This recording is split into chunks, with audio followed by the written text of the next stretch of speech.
More flowers. You know, my house is like a graveyard with flowers. Like someone Oh, died. you know what? I didn't get a birthday cake this year. Oh, there you go. Because I've been on keto and everyone was scared to give me a birthday cake. Thank you, guys.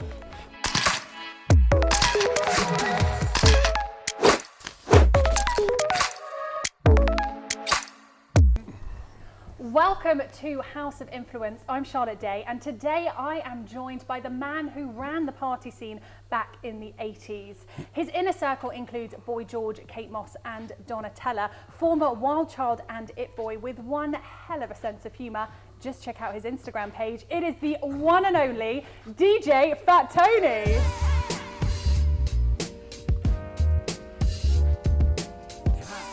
Hey. Thanks. You made me sound really old in the 80s. It's like there's a lot's happened since the 80s and 2020.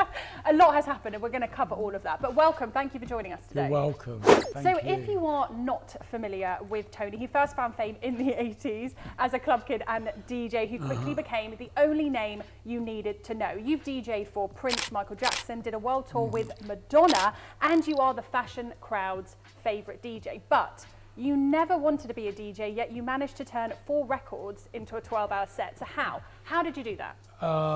Turning 4 records into 4 hours. How did you get into DJing? Because, basically, I was working on the door of a club for Steve Strange, who was like quite a prominent person in London clubland in the 80s. They were opening a new Saturday night club. I was 16, and I remember going up to them and saying, "Look, you're opening a new night. I'm going to open one on the same night." 16, and it was like and I remember Rusty Egan, who was Steve's partner, said, "Okay, well, instead of you doing that, why don't you come and work for us?" So I got a job working on their door, and I was the picker, and basically used to let everyone in, and it was at the Lyceum in the Strand where Lion King is now. So it's a big place. Yeah. And every week I would just be like, "Oh, everyone's leaving because the music's rubbish," and they weren't. I just said it for something to say. And Rusty one week was like, "Well, if you think you can do better, why don't you do it?" So off I trotted next week with 4 records, and kind of played both sides for probably 3 times, and that was it. And then within a month, I had my own night at a club called the WAG Club on a Tuesday, and within 2 months, I was DJing at a residency in the Palladium in New York. So it kind of just really happened really quickly. And did you always have a love for music when you were a kid? Well, I come from a background. My grandmother always taught classical piano, and my mum and dad played records every Sunday morning. So we would wake up and there would be music in our house. And my older brother was really into like soul music and like lovers rock and stuff. So I grew up listening to kind of from Elvis to lovers rock. Yeah. And I've always loved music. It's the one thing that has the ability to just transport me anywhere I want to go by closing my eyes. Yeah, it can take you to anywhere. If you've had a loss as well, it can sort of bring back. I always refer to it as a kind of time machine, because whatever track you play, you can close your eyes and that person's who's no longer with us is that suddenly in the room. Yeah. And it can transport you to really happy times. It can also take you to such sad times. And it's I always refer to it as the most powerful drug there is, and that's music. It's the greatest drug. So Clubland, as I like to call it, is different now, even compared to back when I used to do the door like 8-9 years ago. Yeah. The 80s, it must have been like a completely different world. Is it fair to say that it was perhaps a little bit more creative back then? Oh, it was a totally different world, because we lived in a world without social media. So the clubs were in one area of London, which was the West End, which was like Soho, and there was every club was based on like 2 or 3 of those streets, and that was it. So everybody knew each other, and going out clubbing was like going on Facebook. Everyone knew you knew each other, and it was a really creative time. But in order to be heard and to be seen, you had to do something. You had to give yourself a platform. Yeah. So everybody had their own platforms, because that was the only way that you moved forward. Today it's all in your hand, but back then it was about who you knew and how you knew them and what you were going to do with them. And a little bit more living in the moment. It really was. There was no getting your phone out to take a photo. There was none of that stuff. It was really you know, there'd be one photographer in the club that everyone wanted their photo taken by. And that was kind of it. Everyone just got on with it and was there for the music primarily. And then, it, you know, as things progressed, it went on to other things. But, you know, it was a really creative time. It was probably one of the best times. Yeah. At 18, you were smashing it. At literally 18 years old, it's so young, and flying Concorde to New York. Yeah. Were clubs, as you said, it was your social media. So do you feel that being around that scene was what got you to flying high, I guess? 100%. You know, it was because I was such a loudmouth, little annoying little 16-year-old that it propelled me into that world. You know, I grew up with my friend George, as in Boy George, and all of those other creatives that are now kind of running the fashion industry. Yeah. You know, from Edward Emmenfold right the way through. You know, over the course of these years, everyone met through clubs. And, you know, yeah, I mean, I was flying on Concorde to go and DJ in New York, and I didn't even know how to mix. Do you know what I mean? It literally was a case of, okay, they're from London, we need to get him, everyone's talking about him. You know, I made sure everyone would talk about me. Either I would upset them, or I would, you know, I made sure my name was on everyone's lips. Either way, good or bad, yeah, they always. were talking about you. Of course. Do you have a specific crowd or a destination which is your favourite and goes above anybody else? No, I don't. You know, people always go, oh, what's the best club you've ever been to, or the best party? And yeah, I always say it hasn't happened yet, because there's been so many amazing venues and parties and stuff along my journey, and that I couldn't sort of narrow it down to say, okay, these are my people, because my job as a DJ is to walk into a room of people I've never met before, whether it be 100 to 2,000 or even more than that, 20,000. And it's to make those people dance. Yeah. It's to read those people. And that's my job, it's to read a crowd. So I can walk into any club, and if I read it right, I have the best time. Do you know what I mean? And those people, suddenly, that 2,000 people on that dance floor become my people. They become my crowd. That's my job. Dare I say, have you ever read the crowd wrong? Oh, loads of times, of course. You know, learning.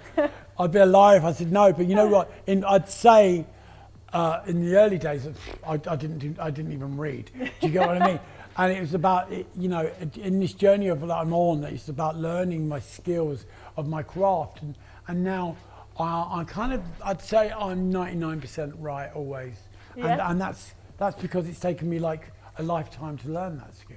And 99% always right, only in music or in everything? Oh no, only in music. Never in everything. I'd love to say I'm right in everything, but that's wrong in itself. Do you know what I mean? Okay, so I've got some photos, Yeah, and I'd sure. like you to tell me what was going on in these photos. Okay, so this is the first one. Oh my God, where'd you get that from? My secret stash. So I know what I'm wearing in that one. I'm actually, so that is, this guy in this picture is one of my first boyfriends. Oh, really? Yeah, and he went on to be the head of Deutsche Bank. Oh, wow. And he's now straight with 3 kids. And I think, I don't know where that would have been taken, but How old were you roughly, do you think? I was about 19, 20 there. 19, but he was like 20. one of my first long-term boyfriends. Okay. There you go, just doubted you. Okay, now swipe to the next one. Swipe to We've the got a left. Are we few. swiping to the left or to the right? Oh, I don't know. We'll keep that one. Okay, so this one was at London's first house club called Jungle, and it was on Monday night. It was at Busby's in Charing Cross Road. Okay. And I was the DJ. This is one of my second residencies after my thing on the Tuesday. I taught my way into this job as well. And there was another DJ at the time called Colin Favour, who was a master of his skills. Yeah. It was at the top of his game, especially when it comes to house music. And he was the other DJ, and I come along and tried and literally just Move it. Yeah, literally. And we never got on. Oh, really? No, he really looked down his nose at me because, you know, his skill was mixing and everything else, and I just come along and put records on. And he's like, who is this guy? Yeah, he was like, oh my God, you know. Yeah, I think that picture's from ID magazine. Okay. Oh my God, look at the face on it. So was this before you had gone to New York, or is it sort of This in is between? this is just after. Just after? Yeah, this is just after. So yeah. Good memories? Yeah, major. Yeah. Like seriously, amazing. This is back in the day when you would go out Monday night, Tuesday night, Wednesday night, Thursday night, and London was really buzzing. You know, there was such a scene. You know, you go to Heaven on a Wednesday night and there would be over 2,000 people there. Yeah. You know, you go out on a Monday night and there was like all the clubs were buzzing because Yeah. that's the way it was then. It's not like that anymore. You know, Yeah. you're lucky if you can get out on a Saturday. At the moment, we can't go anywhere. But you know, in general, Yeah. you're lucky if a Saturday night or a Yeah. Friday night is full anymore. But even 8-9 years ago, you used to have Tuesdays, Thursdays, Fridays, Yeah. Saturdays, maybe even an event on a Sunday. Yeah. And you don't have that now. It's crazy. Yeah, it's sad, but you know what? I really do believe out of this pandemic and this crisis that we're all in at the moment, and the fact that we've had our wings clipped as such Yeah. for our industry, something really amazing will grow from it. I believe so. as Because well. it's you know, it's nature. Things grow, they become really big, Printworks and all of these mega massive clubs, and then they die, and then something really beautiful grows and really underground and small. Yeah. And I've been around a very long time on that cycle. Yeah. And I've seen things grow, and I've seen things die, and I've seen people, oh my God, I'm never going out again. Do you know what I mean? Yeah. That was the best days ever. And you know, every generation has its moment of, oh, things are not the same anymore. And thank God they're not the same anymore. How boring would that be? Exactly. But you know, and I think this is one of those times. It's a roller coaster. I really do, and I think that a lot. It's a very let's cut the wheat from the chaff Yeah. time.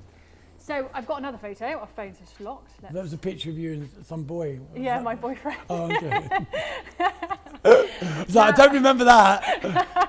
Have I slept with him? Yeah, go on. Okay, so that was. Yeah, I remember that is a year after I first got sober. Okay. That would have been in 2008. And I'm with George, and we were at the club at the top of Centre Point. It used to be a club up there. Century. Okay. Not Century, no, it's called, what was it called? It was at the top of Centre Point, and it went round, right the way round. And I remember that night, because I remember wearing that tuxedo, yeah. Good night. Every night's a good night, do you know what I mean? Okay, move on to the next one.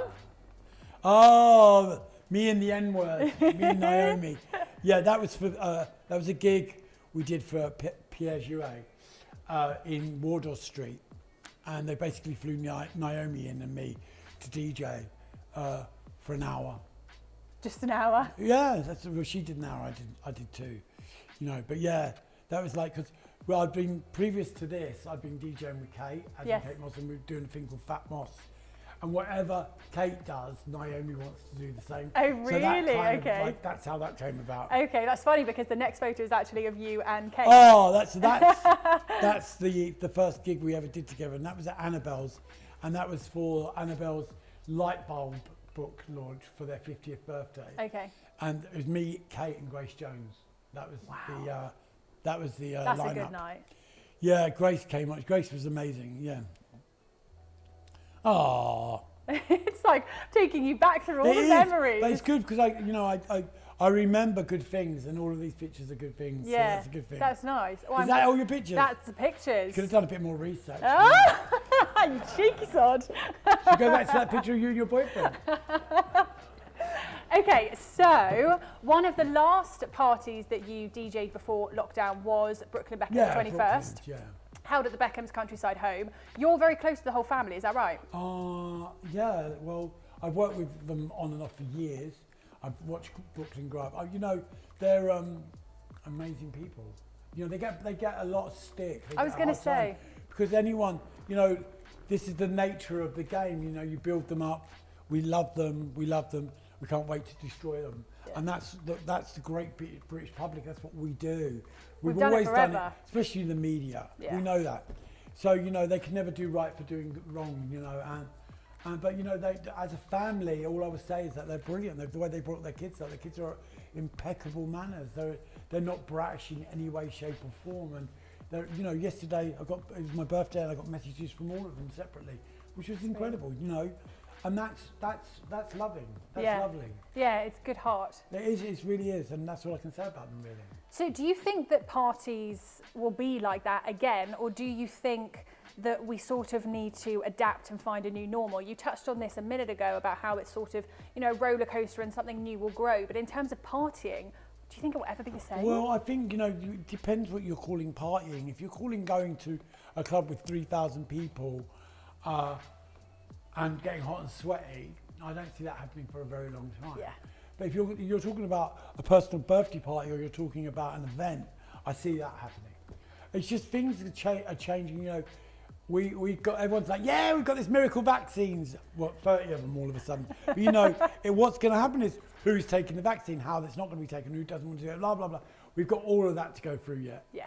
On top of Brexit as well, you know. Don't even mention We're Brexit. even allowed to travel anymore to Europe after the 1st of January. But you know, the party, you know, we will always party, you know.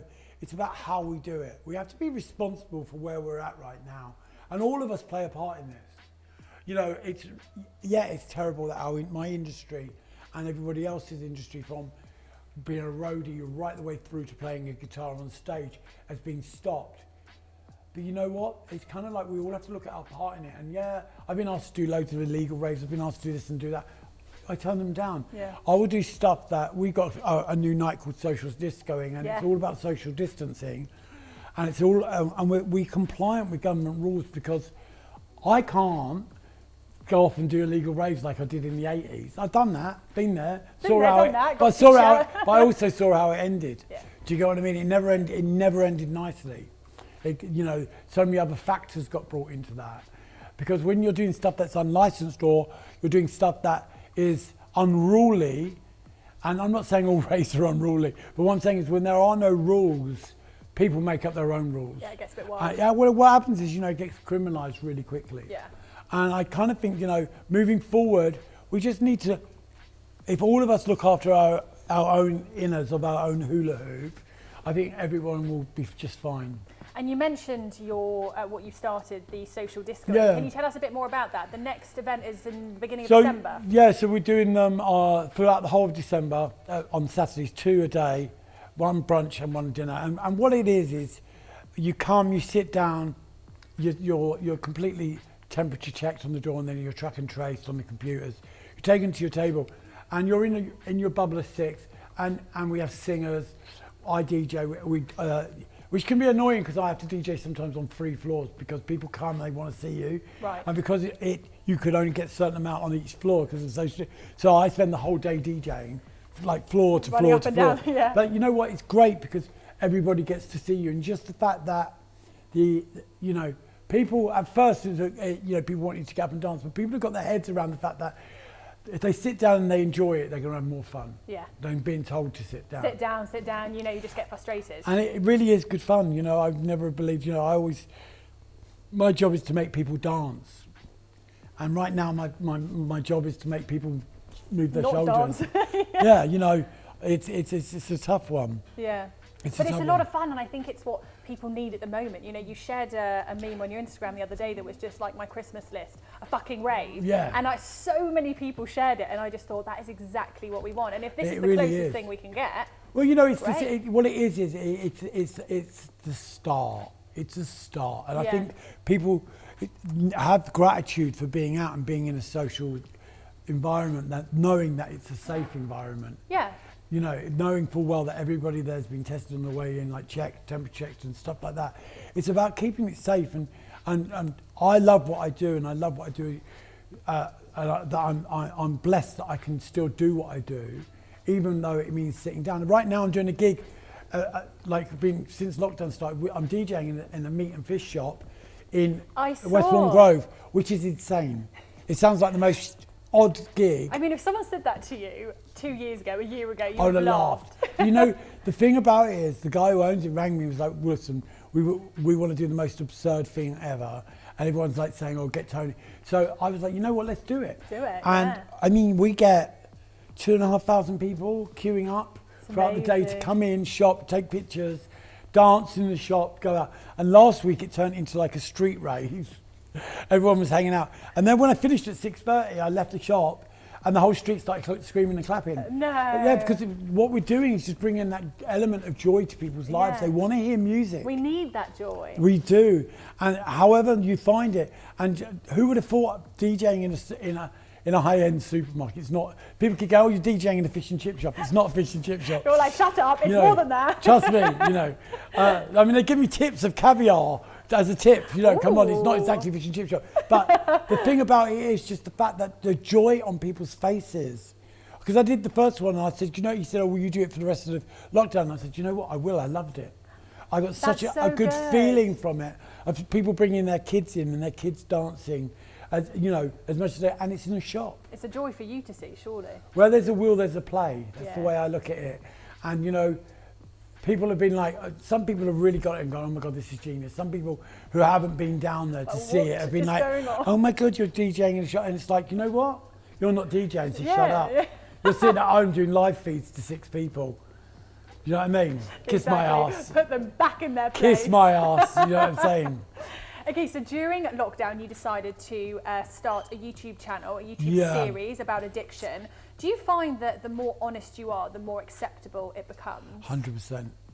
You know, I've got friends that always say to me, "Oh, you tell too many people too much." And I'm like, you know what? I don't tell them enough. I think that my honesty and the way that I am about my past and where I've been and what I went through and the trauma that I been through and that I caused myself, and I'm more honest about that. People will relate. People identify. People, you know, if it's all shits and giggles, you know, people don't identify with that. When you get honest and you tell someone your truth, straight away they relate to it. So straight away they open up to it. Yeah. And what we found with this series is that we've had people that have suffered trauma with menopause, with mental health, with so many different things. It's not only about drink and drug. Yeah, It's it's not about relatable. recovery. It's recovery from so many different things on so Yeah. many different levels. And you know, people just don't discuss that. They don't open up about it. People have a real shame stigma around Yeah. mental health. And for someone to come on, the guests that we've had, to sit there and talk openly about, like Sadie Frost talked about her own mental health. And you know, people see what they want. People see you in magazines or they see stuff. They take little snippets from it and they think, "Oh, that person's really arrogant." feel like they know you. Well, what they do is they misjudge you on your shyness could become across as arrogance. Right. So what we do with the recovery is we talk about that misjudgment Yeah. and we open it up and if the more honest you are, the less you can be judged. There is nothing to judge someone on because they've already said it.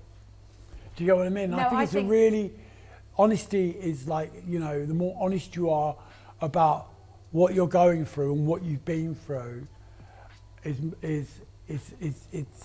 it's the first step for your own recovery. I think it's truly commendable how honest you are about everything, and I think you can see just in the comments on every video how much people appreciate the honesty.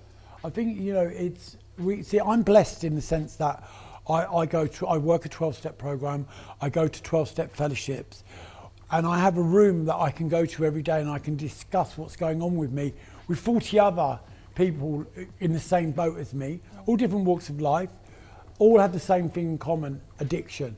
And what we can do is in that room is we get the identification that we need, and that other people, you know, you'll tell your story and people are like, "Oh my God, I do that, I'm not alone." And straight away, when someone realizes they're not on this on their own, that's it, that's the magic of it. Yeah. So what we wanted to do with the recovery was bring that to everybody, you know, without making, you know, not everybody thinks that they're an addict, or not everybody thinks that they're suffering with mental health. But when they hear it out of someone else's mouth, they suddenly think, "Oh my God, I do that. Oh my God," you know. And that's Yeah. that little spark of Little spark, identification yeah. can stop them from making it into a major drama or a catastrophe further down the line. No, absolutely. You have spoken previously about Freddie Mercury giving you your first line of Hate cocaine. this story, yeah. But how do you react and what do you say to people who either watch you talk about the story online or hear it from you and they think, "Oh, that is so cool"? Well, it wasn't cool because I hated it. That night, I did it because I was so drunk, and they were like, someone else said, "Oh, do this and it'll wake you up." And I was like, okay, fine, and I did it. And it took me about another year before I even ever did another line. It wasn't something that I was like, okay, I'm going to do this from this moment on. Yeah. Do you get what I mean? And yeah, the story sounds really cool, but it wasn't cool. It was like a situation that happened that I happened to talk about one time, and now it's turned into like the whole glamorous. You know, when we did the Mix Mag documentary last year, well, the beginning of this year actually, February, and in it I said I'd spent over £1 million on drugs. And then they took that one line, I've spent £1 million on drugs, and made it sound like I was boasting. And then I get all these idiots like saying, oh, you think you're so flash, but and it's like, you know what, no, this isn't a story about that, it's a story about redemption. Yeah. The fact that, you know, if I had that money now, there's no way I would have spent it on that, you know. Yeah. They've taken that tiny bit. It's they like what always you were saying do before. that, because that's what we do. Yeah. You know, however honest you are, someone will read it how they want to read it. No, of course. And if they're going to think that, there's really nothing you can do to change their mind. There isn't. They'll message you and ask you, but they don't really care what you have to say in response. And I mean, and to say to anyone that wants to go into that situation, there are no Freddie Mercurys in this day and age. We don't have stars like that around anymore, really. The ones that we do are kind of so locked away in their own little castles, especially during this pandemic. You know, it's kind of good luck finding one. Yeah. You were called the Pied Piper, that king of the party. It's so naff, isn't it? It's so naff. But when did it turn from fun to spiralling out of control and drugs being the sort of your chemical scaffolding that was holding you up? Yeah, it kind of, you know, I used and abused drugs for 28 years. The point of use to abuse is that point when it turns nasty. Yeah. So if you're using drugs and you're partying and all that stuff and it's great fun and that's fun, it's when you start to abuse something that's when it no longer becomes fun, but it becomes life. And I'd say that kind of happened, that kind of kicked in about 12 years in. Really? And then, and then the other 16 years were kind of survival. Yeah. And it wasn't nice. Don't get me wrong, I had some amazing times and so much fun at points. But it was when everyone else went home that the fun stopped, and I was the one left on my own, trying to kill myself. And you know, it took me to such dark places that, you know, that all I ever thought about was death every day, and about my own funeral and all of that stuff. It wasn't a party, and I'd say that kind of happened 12 years in, because I started really young. So you know, but by the time I was 27, I knew I had a problem. Really? A major problem. Yeah. And then it was how long after? I got clean at 41. Okay. And what was the moment, maybe you remember, maybe you don't, I'm not sure, of where you go, I need to do something? There were so many of them. Oh, usually really? on a Tuesday morning. Usually on a Tuesday morning when I'd been kicked out of my house, or I was sleeping on a park bench because my partner wouldn't allow me in the house. That would always be that moment where I think, I can't do this anymore. Really? And I can't do this anymore. And I'd pray, most unreligious person ever. I'd be like, dear God, please let me stop this. Let him let me back in the house. Yeah. And I'd do the whole, babe, I'm never going to do this again. I'm going to get help. Help never come. Yeah. Help never come, because help couldn't come until I wanted to help myself, and that was so far gone. And what happened was, towards it was just in December, I do believe, and I was in the Cross in King's Cross, and my partner at the time, who had his own demons, but you know, he for a year and a half he'd been coming to the clubs that I worked in and trying to get me thrown out. He would throw glasses, would fight with me, and say to all the promoters and people, look, you're going to find him dead on your toilet floor. Is this what you want? You need to bar him from working here. You need to stop work late. And what he was trying to do was save my life, but all I could see it was as an obstacle. He was trying to ruin my fun. Yeah. You know, so I'd be like, bar him. You know, he's the problem. Oh, and wow. you know, but you know, I was really good at lighting loads of little fires to hide the bonfire in the middle, which was me. Okay. There was so much smoke going on that as an addict, we are the most manipulative people on this planet. Right.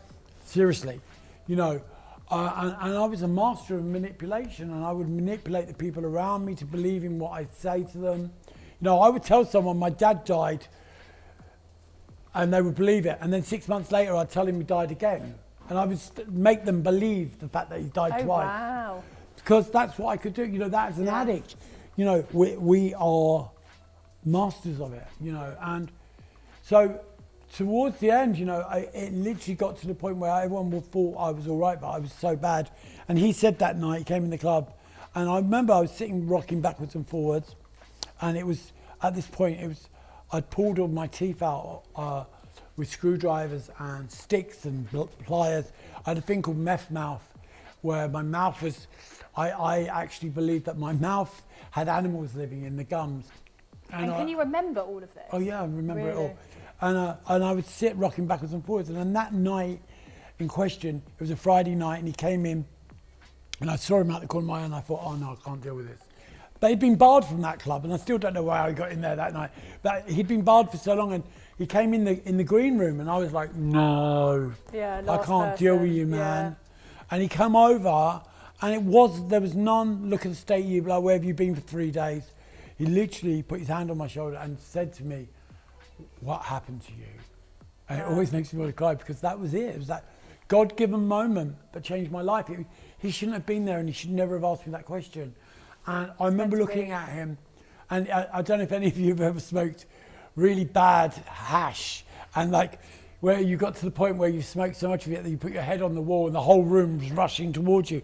That's kind of the feeling that I got. It was kind of like my life. It sounds really dramatic, but it felt like my whole life had just come to that point, and I just thought, I've got to get out of there. And I left the club, and I remember being outside to cross by Bagley's crying, and we went home. And then on the Monday I went to my GP, and I said, look, I've been suicidal for so long. I tried to kill myself so many times, and I need help. And then he engaged me into a program with a drug dropping centre, but that wasn't enough. I still was using. I couldn't get to the point where I thought, what are you going to do if you can't do drugs? How are you going to DJ? How are you going to, what's the point of you even living if you can't do drugs? Yeah, because drugs controlled everything we did. We weren't these kind of people that thought, okay, we'll put that away for a holiday. Or, you know, when my dog got ill, people go, he's not got pet insurance. I'm like, I'm a fucking junkie. I'm going to swear, I'm a fucking junkie. How am I going to have pet insurance? Do you know what I mean? It's like, that's like 3 grams of coke. Like, that's going to happen. The last thing on my mind. But you know, that's how we measured our lives. And, you know, to change that was so scary, because I just thought, I can't do it. But you know what I'm going to do? I'm going to be seen to try and change it, so that everyone will leave me alone. And everyone will be like, oh, you know what? Good old Tony, he's changed. So what I did was I changed dealers.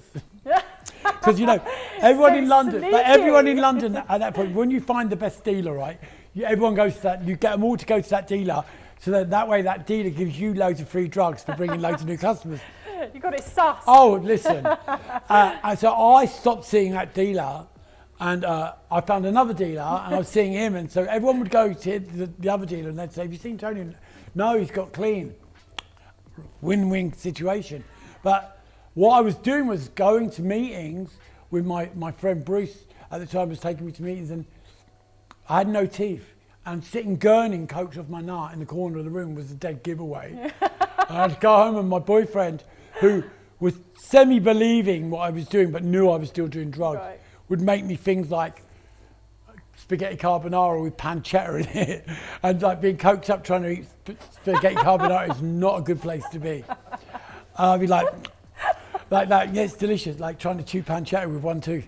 It was awful. But you know what happened was, like, slowly over a matter of time, faking it to making it worked. Okay. And then I went away to treatment for 6 months. People always say fake it till you make it. It really is a fact, you know, because what's happening is you will hear a situation, or you will identify with something. Because what happened for me was I couldn't get it at all for like 3 months. And I remember I went to a meeting of a 12-step fellowship meeting, and I sat in that room, and there was this big black lady sitting in the chair. She was about to do her story, and I was like, and I looked at her handbag, and I thought, moody handbag, you know, fake handbag. Look at her. Like, I was the king of taking everyone else's inventory apart from my own. Okay. And I kind of worked the room, and I thought I'd stay 5 minutes and I'll go, because people would say, oh, we saw Tony at the meeting. Yeah. And off I trot.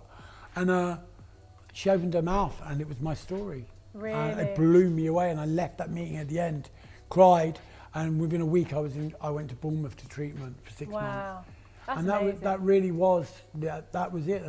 It was that, I just had to hear her story. And that's what I think with what we do on the recovery is that by letting those stories and those people tell their stories, people will get that identification that I got. That changed my life. And you mentioned earlier that you were scared about being sober and DJing. Yeah. How did you find the first time you DJed sober? It was hellish because I was so in self. All I could think about was what people were thinking of me. And I'd done it really publicly. I'd come out of treatment and then I'd written these diaries about my everyday, what I did in treatment. And we published them in this magazine called QX, and they published them over the course of 3 weeks. And so for me, it was like no going back. But I'd made such a fucking fuss about I was clean that there was no going back from it. And then, of course, what happened was that it got bigger and bigger. The place it was getting bigger was in my head. And I went to DJ the first night. We had a welcome back Fat Tony party. It's a lot of pressure. Oh, though. seriously. You live and learn. You have to learn these things. Sure. So, of course, I put all this on and then I literally ran out of there. Played one record and left. Really? I couldn't do it. But it was like learning to walk again. You have to learn to trust yourself again. You have to learn to believe in yourself. You have to have hope, and from hope comes belief, and from belief comes a hell of a lot more. And as soon as you start to believe in yourself, then you can start to believe in what you do. And you know what? I kind of took it back to basics. I took it back to the primary of, I love music. I love music, and I loved what music can do to you. And I always say, as I said before in this, music is the best drug in the world. It will take you to places that no narcotic or alcohol or anything else will ever take you, trust me. Because I've been to all those places. And music is the one drug that can change everything. You just got to believe in it. Take it back to its roots. Honestly, really. it's simple as that. And then slowly over time, I started to believe in myself and I thought, I can do this. And that was it. It wasn't about ego or about thinking, because ego comes from a place of fear. It's all fear-based. Yeah, for sure. And we buy into that. And it's so for me, if I've got a gig and anyone will tell you what I'm like before I have a big gig. I'm a nightmare. Okay. Because that self-doubting comes in. I suffer with imposter syndrome. A lot of people do. Really bad. I could be flying somewhere at the front of the plane, right? Not down the back by the bogs like it used to be, but at the front of the plane. And I will sit there for 12 hours if I'm going to Miami thinking they're all going to hate me when I get off this plane. They're going to hate my music. I'm going to fuck up. And that's how my head works. I'm not that enjoy the moment, look where you are. Still now? Yeah, it still happens now. But I have coping mechanisms now. I've learned, I have tools to deal with that. But you know what? It's like any toolbox. It takes you time to open the toolbox. Do you know what I mean? So I do a good 3 hours of everyone's going to hate you. And then I think, you know what? Of course they're not. No, they're not. They're paying for you to sit at the front of the plane. It's kind of like, but I do suffer with it. And I just have to remember the principles of what I've been taught about how to cope with the stress of that stuff, because it's not about me. I go and I do my job. I do my job to the best of my ability and I leave. I'm not the party. Do you know what I mean? And you're there to provide the party. I am, really. and I'm there to provide a service. And that's the beauty of it. I go, I leave, I'm home walking my dog while all the rest of them are still out, Yeah. And that's why I'm really good at what I do today, because I'm good at knowing when to leave. And talking about being a good DJ and knowing how to read the crowd, for anyone else who's watching at home and thinking, what other tips would you be able to give them on how to be a good DJ? Learn to count in fours. 1, 2, buckle my shoe. 3, 4, lock the door. Really simple. A lot of DJs I've lost that ability to actually mix because they use Tractor or they use Recordbox. They use so many different things and software does it for them. That's not DJing. That's not DJing. Choosing your records before you go out and putting them in an order is not DJing. You're playing tracks, that's playing records, that's playing music.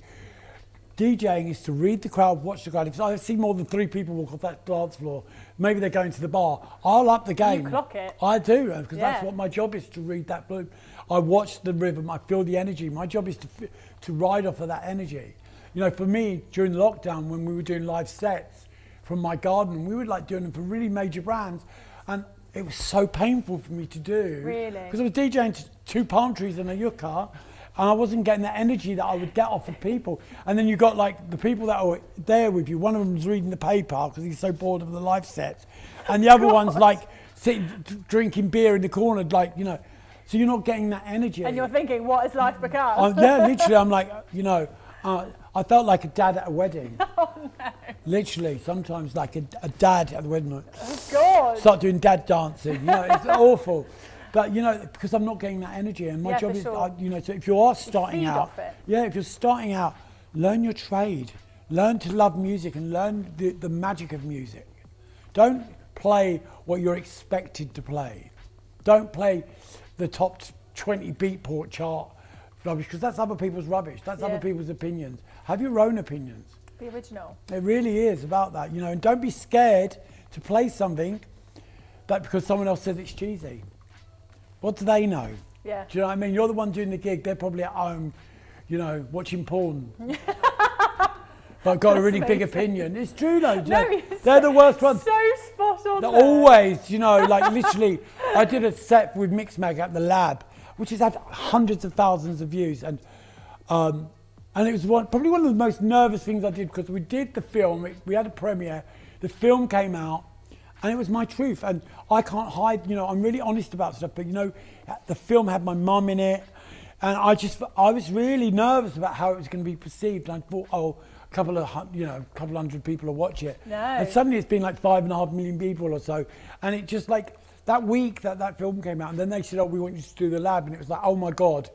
So now I'm doing a live feed on Mixmag, you know, to all these bedroom, I'm going to call them wankers, because that's what they are, sitting watching you and judging you, and all the comments, you know, but the majority of it was amazing, and people were like, you always get, oh, he can't mix, or one bloke wrote, my 8-year-old son can mix better than that, and later on that night when I was at home, I went through the comments, savage. No, I know, so I messaged him back saying, yeah, but is he yours? Oh, and left it at that. Oh, that's amazing. And then he was getting, calling me names, and he messaged me on Instagram and everything. It really got to him. That's amazing. I was like, I said to him, whatever, mate. I have no time for that. Yeah, just leave it at that. But is he yours?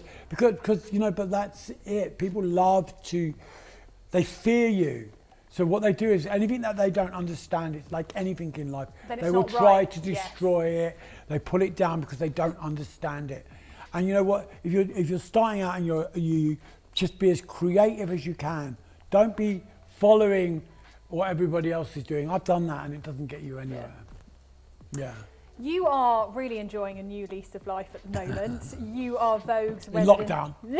In lockdown. But you're Vogue's resident DJ, you're an LGBTQ activist, a leading voice of the sobriety scene, and an unlikely social media influencer. What am I influencing? Your Instagram account is what earned you attention from, I think, a younger audience. Oh yeah, much so, yeah. Yeah, it's a meme fest. It's kind of like young sort of teenagers and then middle-aged women. Yeah. Like, you know, we check it.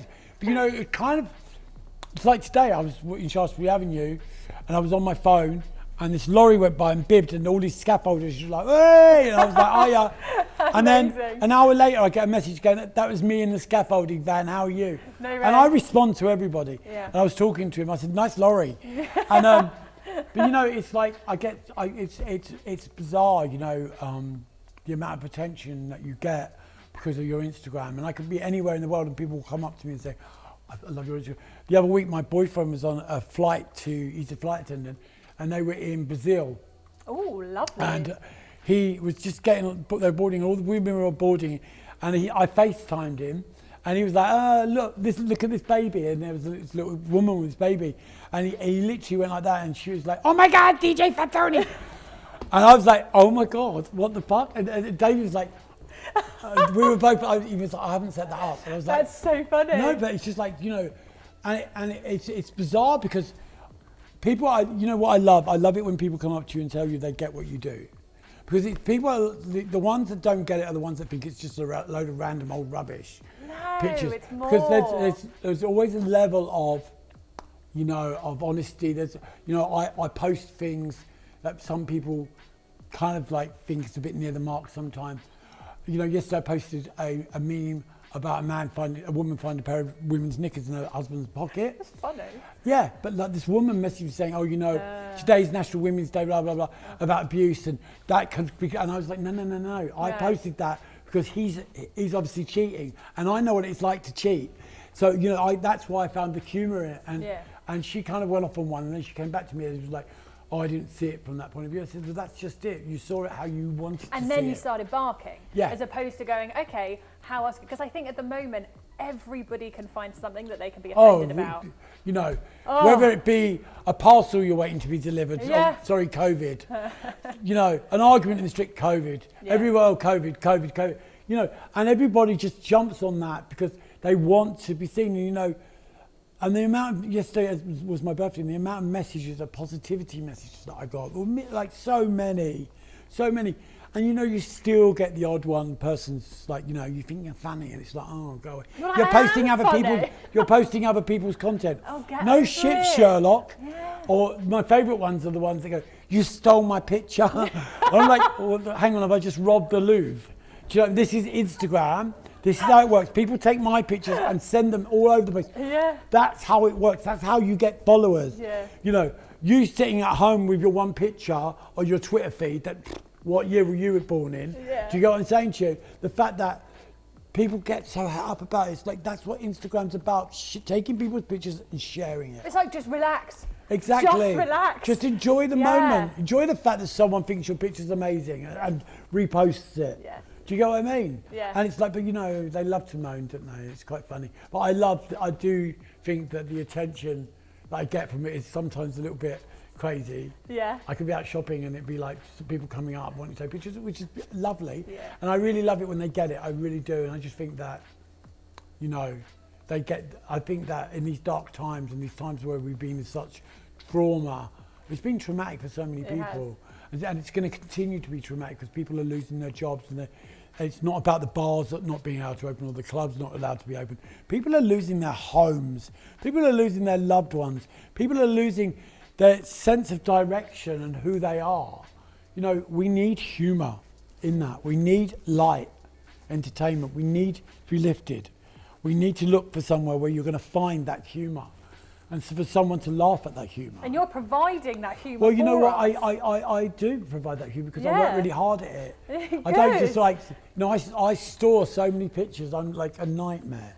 My boyfriend's like, oh, put your phone down for at least 1 hour. Oh, really? And I do have an hour off a night sometimes where I put the phone down. And then, of course, when he goes to the bathroom, I'm like, oh, and he's looking always. Do you know what I mean? It's like I get up in the morning and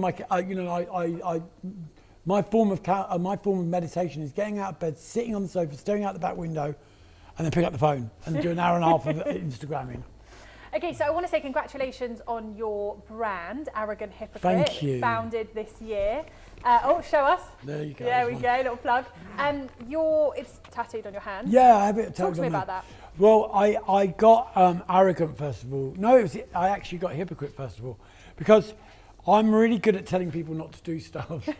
Like I sponsor people, I work with people, you know, that have drug problems or life skill problems, and I'll tell them, don't do this, don't have that on your phone, don't do that. And it's basically I'm doing it all myself. And then this is the hand that I always tell people to fuck off with.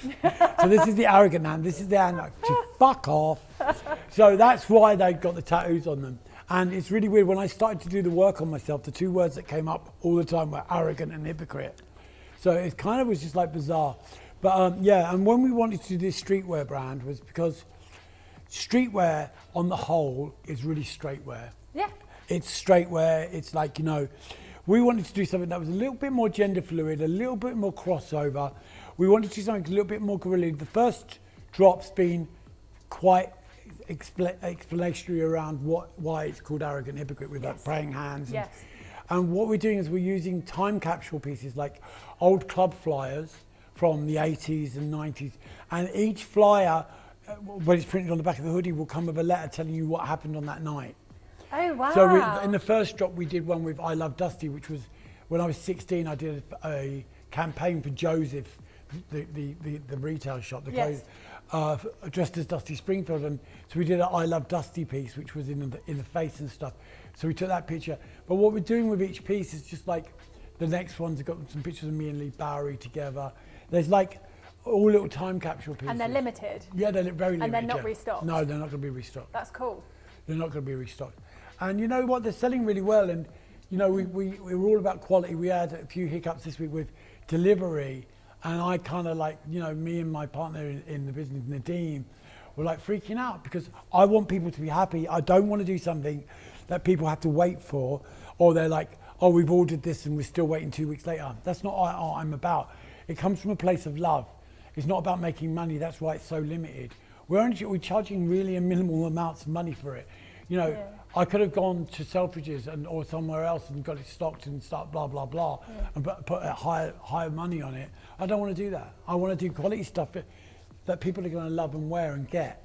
And they can buy only directly from the website? They can buy directly from the website, but it probably will go in that big store in Oxford Street at some point after Christmas, and there'll be a few other stores, yeah.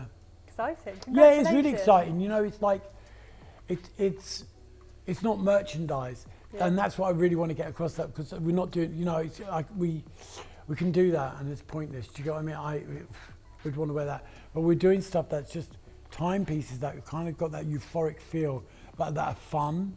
So it's a bit like what I do with the humour and stuff. And, you know, and I really want to start ripping people off and start, you know, like doing the whole gorilla thing, you know what I mean? I love stealing other people's ideas and making them better. But, you know, but being blatant about it. Yeah, do you know yeah, what I mean? for sure. No, 100%. But, you know, it's about how you do it and it's timing. Yeah. And I want to ask, do you see yourself as somebody now who sets goals for themselves? Are you somebody who's like, right, in 5 years, I want to be here? Because I'm assuming that you didn't do that before. No, I'm very much about today and I'm Okay. very much about tomorrow. Right. Next week's another story. Okay. Do you get what I mean?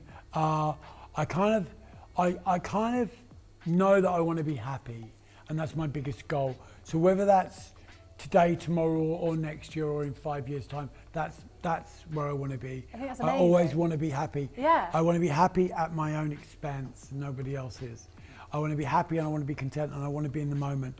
And I kind of just think, you know, by saying in the moment, I mean being present.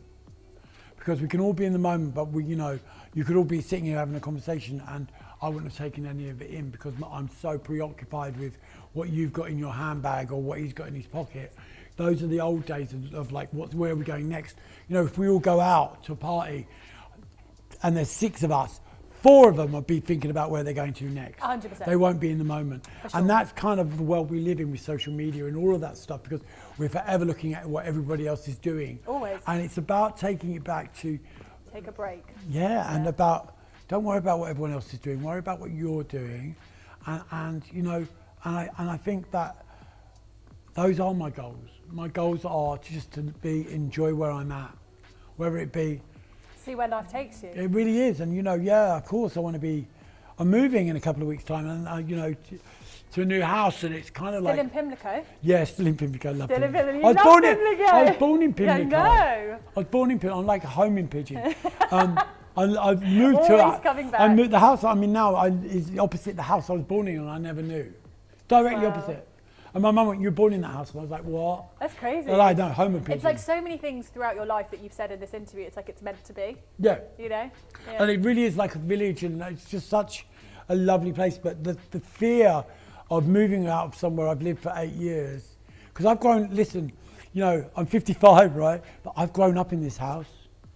The last 8 years, I moved to this house with relatively nothing. I moved with 2 dogs. I'd come out of a relationship. I'd lived with my friend. My friend George said, "Oh, stay at my house for a week." 5 years later, still living in his mansion in Hampstead. And you know, my dogs got older, and they couldn't make it up the big staircases. And so I was like, you know yes. what? It's time for me to move.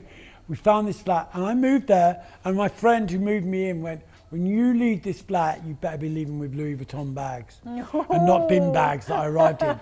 And you know what? I've turned this house into a beautiful house, and I've grown up in it. I felt like I've really grown up in this house. So much has happened, and I've really got to know who I am again. And now I'm moving from it, and I've got that fear. You know, it's been my anchor, but the house isn't my anchor. I'm my anchor. You are, exactly. And I have to remember that. But it's really hard to lose that moment because I'm an addict, we don't like change. We really don't like change. Yeah. But good for you if you're moving now. Yeah, of course. You know, half my belongings are in storage because they can't fit in this flat. You know, so yeah, it's time. Everything happens at the right time. You know, so goals are just to be happy. Always be happy. If you're not happy, you're doing it wrong. I think that's something that everyone can learn from, actually. I hope so. Yeah. Good I for do. you. And a little birdie told me that it was your birthday yesterday, and Yeah. that little birdie being you 3 times in this Yeah, of course I interview. mentioned it. It goes without saying. You know what? I'm one of these people that build the birthday up, and then when it gets to the birthday, I'm like, why are they all making How do such you a fuss? know? I used to do countdowns and everything. Well, we've decided to make a fuss for you, and we have a little gift of a little Oh, cake you guys! and You know some what? I didn't get. flowers. Oh, no more flowers. Do you know my house is like a graveyard of a florist. like someone Oh, died. you know what? I didn't get a birthday cake this year Oh, there you go. because I've been then. on keto and everyone was scared to give me a birthday cake. Thank you guys. Well, happy birthday. Oh, I'm gonna have a slice of it as well. Just be annoying. Well, we saw you running for the chocolate earlier, so we thought we'll I get was you the- driven to it. I know. Yeah, it's because I just didn't. I said to my partner last night, I didn't get a birthday cake. He went. So many people rang up and said, "Should we get him a cake?" And I said no. Because We should. Well, go happy. no, we but it's call great. it I'm then. really glad you did. Oh, But it's good. like, but yesterday, you know, I'm so blessed that, as I say, normally I was dreading the whole lockdown birthday, and it was probably the best birthday I've had in years because I was with my partner, I was with my dog, I was with the people that counted. All day long, the doorbell kept going and more flowers were arriving, and I was getting annoyed.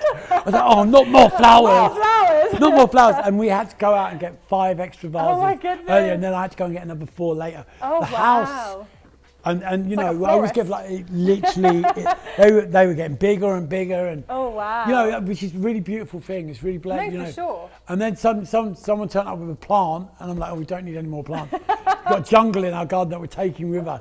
But it's kind of you know, I love flowers, but you know, it's there's a lot of them. There's a lot of them. And I was trying to add it all up. But this morning I was trying to add it all up in the living room. I was thinking, well, that must have been like at least, you know, Yeah. that could have all gone to charity. And I thought, no, actually, no, they're in my living room. I don't care. Sod it, better for me. It's my birthday. They can all fuck off. No. Thank you so much for joining us. Oh, no, thank you for having You me. truly are a legend, and you have such a good, pure heart. It's been an absolute Oh, thank pleasure. you so much. Thanks for having me, guys. Thank you. Make sure that you follow DJ Fat Tony at Oh, DJ Fat Tony on Instagram. DJ_Fat Tony _. Just, I'm the only DJ Fat Tony on there. It's not hard to find, but make sure you follow him and you will have a good laugh. And make sure that you subscribe to all of our videos and ring that bell to get notified. I'm Charlotte Day for House of Influence, and I will see you next time. Let's talk about that bloke on your phone.